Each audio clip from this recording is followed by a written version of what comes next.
You can come in. Eh? A girl and two men. Oh, in a car?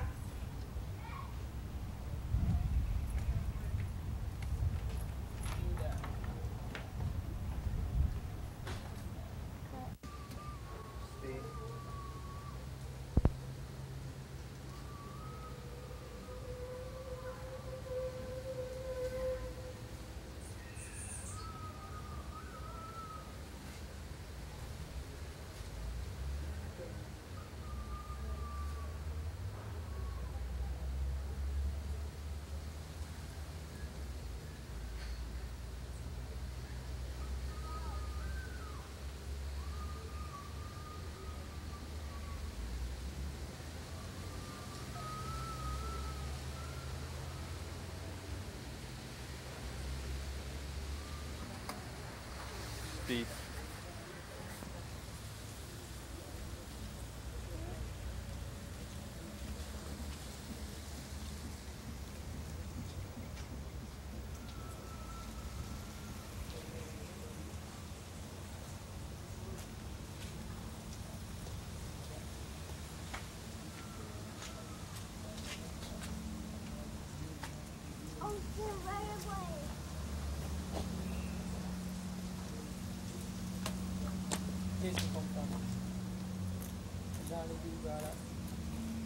Wow, what about them cobwebs and things?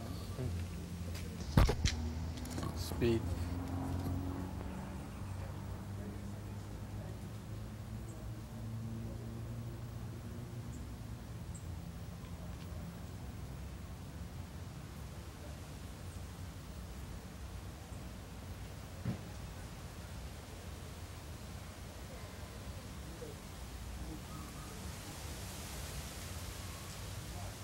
You're out of macro now.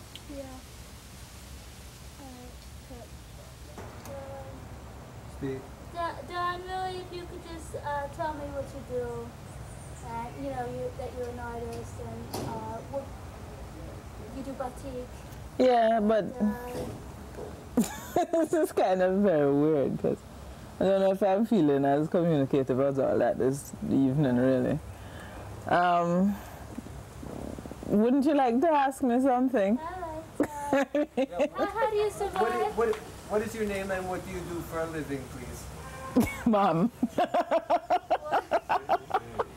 Well, we've talked to different women who do different things, and one sells food, another one is a hibbler, another one sews, another woman teaches, another woman has a little shop in the country. Yeah. Everyone is trying to make ends meet, whether it's creative or not creative, Yeah. depending on their opportunities and their talents. Yeah. So where do you find yourself today? I'm sure you've done lots of jobs at different times in your life. Not only that, but I'm still doing lots of jobs simultaneously.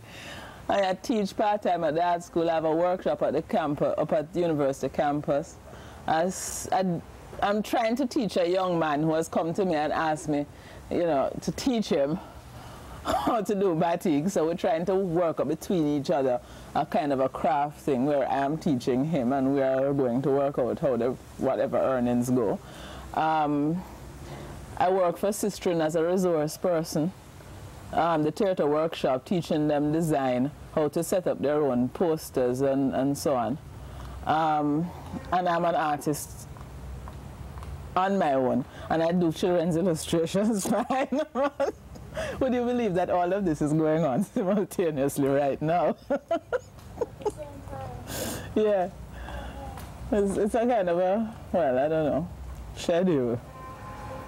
I suppose I'm making some sort of a living out of it, and I can't say I'm complaining. What is this organization with the Sistren? It started out with a group of crash program workers during the last government, and they wanted to have a workshop and a theatre thing to expose what the life was like for them. You know, how getting by as women, the whole situation in the society and so on, as pertains to women. So they started this workshop with Anna Ford Smith. And it's still working now. They do educational work and so on. They just came from Barbados last week. Well. Right, so it's volunteer work.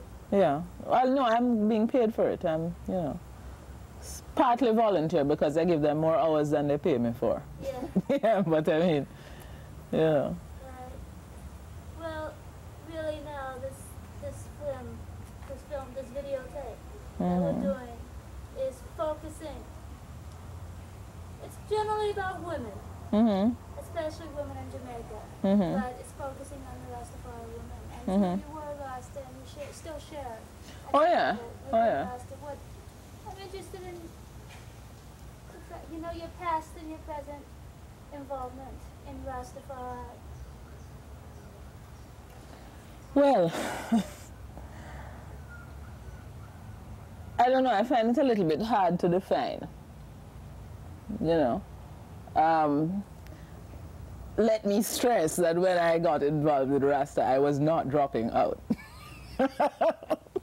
Nor was I on a protest trip. I mean, I tried very hard to make this clear to a number of people, you know. The group of people that I was with were very busy, kind of doing community things, like, you know, setting up basic school and so on and so on.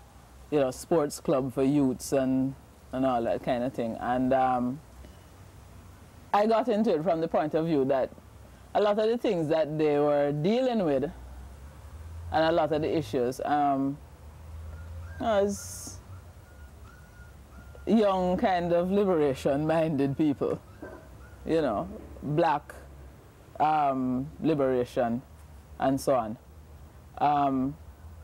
That was their attraction for me. Now, on the other hand, I find that I didn't particularly care to get back into the kind of male kind of supremacy drama that a lot of Rastas unfortunately find it very easy to slip into, because that's the way Jamaica is made, you know. That's the way how things always go, you know, and in the society. And a lot of them who don't particularly, you know, they just accuse you of being women's lib. If you say, you've got your way of doing things, thank you very much, and you'd rather continue to do this. They tell you all kinds of things like you can't find real spiritual liberation unless you have a man to hold your hand and show you it, you know.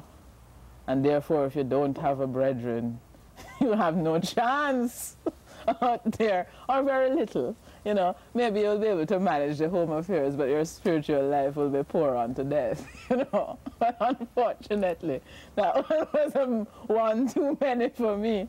And you always find that some group or some set of people or some set, you know, they want to control your life, especially if they find that you're talented. And some are more into that than others, but they did have a heavy tendency. It's not unusual, but I just found it difficult to live with. So I cut off my logs and decided that a little anonymity would do me good.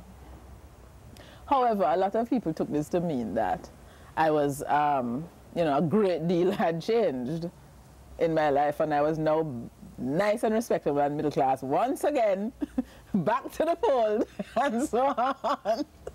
But it took me about 2 years to chill out from that one, because I basically just resented it, you know. Oh, darling, you look so nice. Anyway, you know, that was what, you know, that was another trip out. Theirs once again, and that something had happened, you know, just because it had happened visually, you know. Or, you know, that suddenly I was against Rasta or something like that, you know. They could now speak to me in public, you know, without feeling too, you know, that people were going to look at them or something. But how did you feel feel that you were changed, or I mean? In some ways, well, you know, Rasta is kind of fraught with all kind of things. Basically, to me, at its best, it does kind of represent some kind of attempt for man to live at his best. But, you know, like when it starts getting involved in all kind of class values and things, I really, you know, just prefer not to, you know. I just found it a great strain to deal with. The same things that I had been trying to get away from, you know. I mean, not get away from it, but I just didn't want it involved in my life, you know. I didn't want to have dramas over white people, dramas over this, that, or the other class of people, dramas over whether I was a woman or not, dramas over any of those things. I just want to be an artist and get on with it, you know. And sometimes you'll find that because of the need for Rastas to kind of identify with each other and get fairly clannish out there, you know what I mean? I mean, they definitely, boy, have a heavy burden of wanting to control up a scene. And of course, ghetto level culture don't teach you anything different. You know, control is the word out there and the operative factor. That's what you get for being in an ex-slave society, you know. Well, from your description, it sounds like.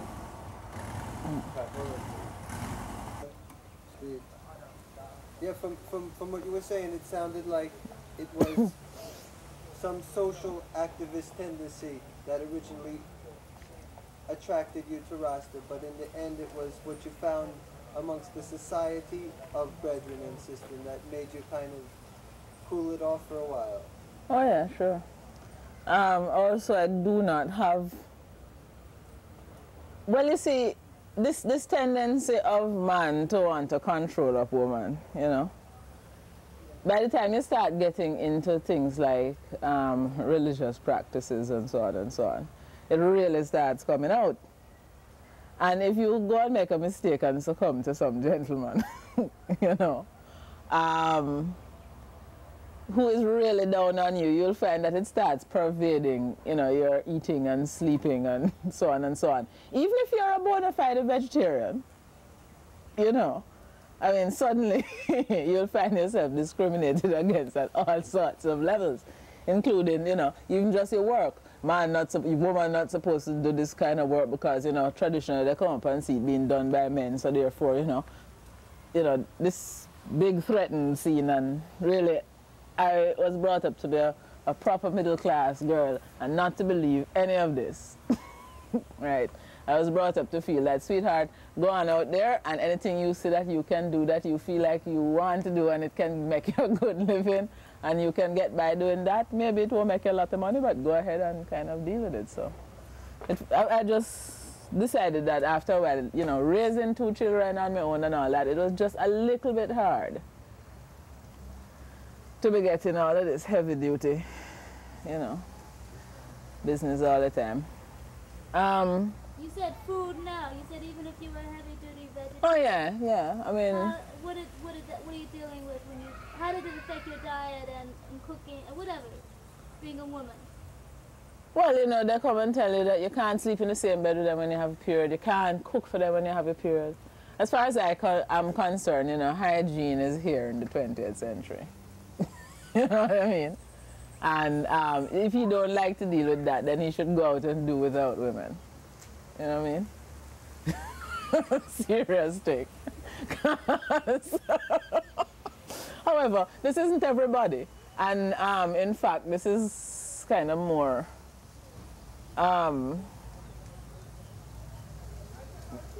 say most of the Rastas that I used to get on with best, I still do.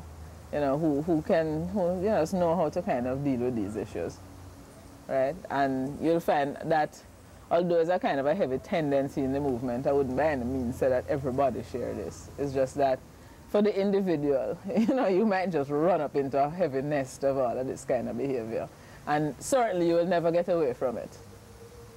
You know.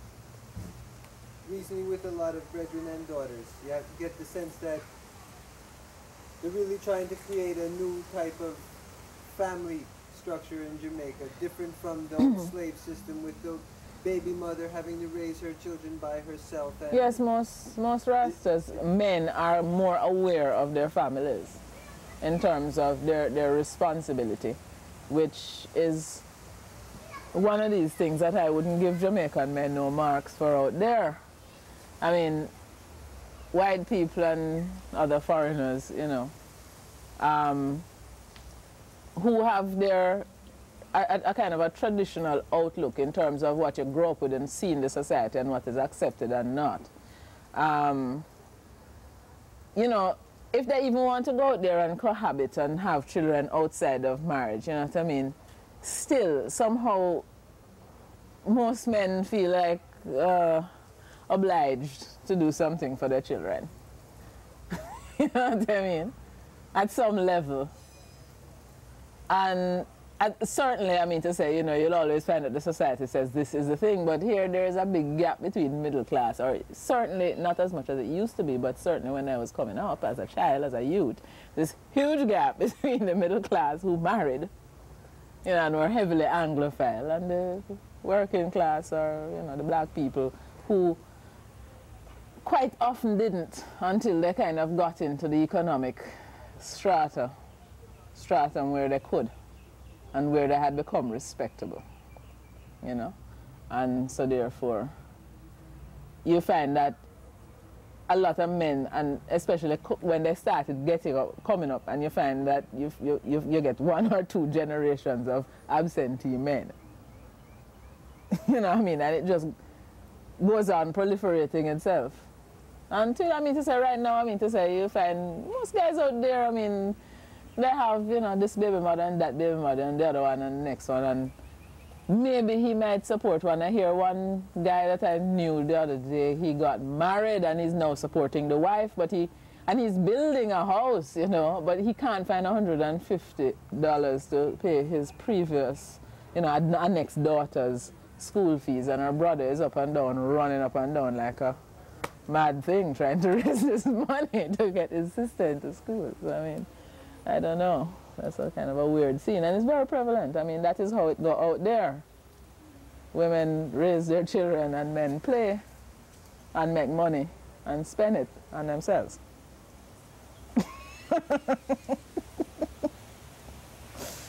Yeah. They give it to Dennis and Geddes and other people like that who have plenty, you know. It kind of make things kind of cute in the society. You know, I read the most dangerous sounding piece of press the other day about how men in the construction industry should work longer hours because all they wanted to do was play dominoes, and they certainly couldn't claim that they wanted the extra time to go home and deal with their families, you know. And so therefore they were going to have, you know, somebody was in frustration, no doubt. I mean, suggesting that what they should do is just work them harder. And I thought, good God, you see how the whole thing is setting them up, you know. So, I mean, that was a very reactionary statement. And because of that kind of thing, a man can actually get up and say so in the papers. And I mean, you know, people will read that, you know. So, here in Jamaica, what I'm finding a lot of is that a lot of people are interpreting what's going on according to the Bible. Yeah. And what position do you think the Bible has, both in the wider Jamaican society and ours? I mean, do you feel that Matthew Nelson? Okay, that's too long ago. Oh, you have 3.5. Do you feel that the image of the woman in the Bible has had an impact on, you know, where the thing about it is that most often when it comes to the Bible, men in this particular society, and so we're speaking of Rasta men, you have to realize where they come from, what their background is, and how they have been brought up to see things, right? Now, if a man is going to say that he's going to have a family, he's definitely going to want to control it, right? A good friend of mine told me recently that he was responsible for the woman, not that he and the woman was responsible for the children. You understand me? So therefore, if she wanted to do this or that or the next, you know what I mean, she was immediately subject to his approval or disapproval. And you'll find endless things in the Bible that you can use to justify it, whether it sits with the broadest interpretation of the Bible, and that is not the point. You are dealing with Jamaicans, that is the point. You know, and the Bible gives you, I mean, one kind of view of a woman in society, you know, like in Ecclesiastes and things. But it's very hard sometimes for a man in this society who has been traditionally kind of this kind of, you know, like you come up and you don't get a job and you don't get no education and you get kind of, shall we say, sidetracked by fun and music and the ganja trade and bandulo and, you know, then you turn around and, boy, suddenly, I mean, you want to assume a responsibility, but, you know, on what terms? You know, and they kind of just pass it down to the woman. It's a usual thing. I mean, it's not any different from any other place, really. It's just that it kind of dread, because by the time they're done, black ladies in the ghetto, you know, are really down there on the bottom rung of things. And the ones who will not submit to that usually are to be found single. Most women who are out there doing something for themselves are successful. Don't feel no way. Most men don't like to be kind of robbed of the star role. And, and a lot of women who are stronger don't want a liability. And they just, you know, they just accept things as they are. You know, women raise babies because it's cheaper than having a man in the house. You know, if you're not going to cooperate.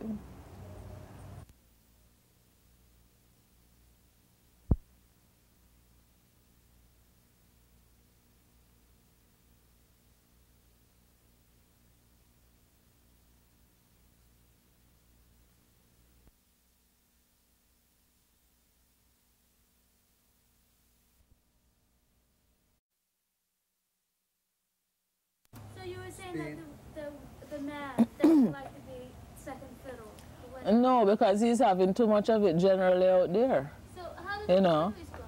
Huh? How do the strong women, I mean, how do they deal with this? Well, you know, they go out and they become hiddlers and they kind of put their mind to work. You know, they run things, they get a little food stall, they, you know, sell things in the market, they do all those things. You find, I mean, some men being very smart out there and they realize they can also make money, you know. I mean, you find a lot of men doing that too, but when you go down to the market downtown, it's mostly women doing that. You have men who are out there cultivating, sure, and women too, you know, but it's just that you'll most often find a woman going out there and getting any kind of job and just working through that, and just generally less time to go out there and indulge in concerts and, you know, clubs and so on and so on. When she does, don't feel no way she get, you know, plenty criticism for that. You know, as if, you know, there's something wrong with the woman who wants to run to the movies all the while. You know, as opposed to some guy who wants to spend all his time kind of smoking herbs and chatting up with brethren and drinking Red Stripe. You know, so it's them kind of standards, you know. Yeah, it seemed like you're saying that in many ways Jamaica is really a male society, or for the men, even though the woman is the center of the household. Oh yeah, she definitely running things, she raising the children. You know what I mean? But you'll find that if a man gets into them things, man, he definitely out to control it, right? Whereas I think a lot of women used to be a little bit more passive and generous, but even that is getting out now. So in a kind of a way, a lot of them even just accept how things are, you know, because they realize that, you know, they can really control things better themselves if they just shut up and just buckle down. You know what I mean? It's not worth going to a big drama and, you know, fretting up your spirit and probably getting no results. I mean, to say, you know, the way to do it is to just kind of get something to do, you know, go and be a higgler or something, make money and raise the children and just leave him alone. I mean, I really don't see no whole heap of women out there collaring no men and saying we want our rights at all. You know, then just go out there and take them, and if the man can't deal with that anymore, leave him, just leave. What do you say about within Rastafari now? How do you think the women are either changing well, attitude, or a lot of women are being fairly passive out there, because with a man in this kind of quandary, I mean, it's not necessarily going to be terribly pleasant for a man to realize that, I mean, to say the truth of the matter is, as far as women is concerned, is that if he wants to leave, him can just leave. You know, because that cuts the ground from under his feet. I mean, what role has he got? If a woman is willing to go out there and just work and support the goddamn kids and just don't even bother with them too hard. You know what I mean? And by the time she turn an informal commercial vendor and start wearing gold bangles and earrings, I mean, he can't even give her that again if he should get a job. You know what I mean? Or what he can tempt her with again. So you find that Rastas are trying to unify things a little bit better. But it's not really surprising that they still feel the kind of, you know, marginal threat. A lot of them, I feel, are getting over that. And a lot of Rastas in the country just never had that problem anyway, because they are not urban. You know what I mean? They come up and the woman that they get probably have a little piece of land somewhere or was doing the same thing before he met her. Whereas the Kingston getters are a different scene, where you have a whole heap of what they call young gal who leave out of their mother's house and forthwith go and kind of tackle some guy, you know. And he kind of woos her with three-piece chicken and chips, movies, dance, and so on. You know, drop the screw on her and kind of dash off when she get pregnant. You know what I mean? And kind of perpetuate the syndrome all over again.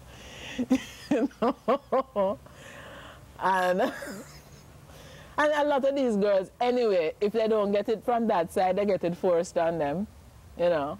I mean, guys just come up, you know, sex is very kind of raw out there for young people in the urban kind of ghetto scene, you know. And by the time you start getting to be an adolescent and feeling the urge anyway, you know what I mean, you can't really tell them not to deal with it, you know. So they have less education than the guys. I mean, they can't go out there and be mechanics and construction workers, you know. So, you know, they try to get money from this baby father and that baby father and the next baby father. And when they reach a certain age and they start getting real hard and tough, they go out and start being, you know, doing something for themselves. And, you know, by that time, they have been supporting the kids for a while. You know. So then the philosophy I hear oftentimes is that within Rasta, that man is the physical and spiritual head of the woman.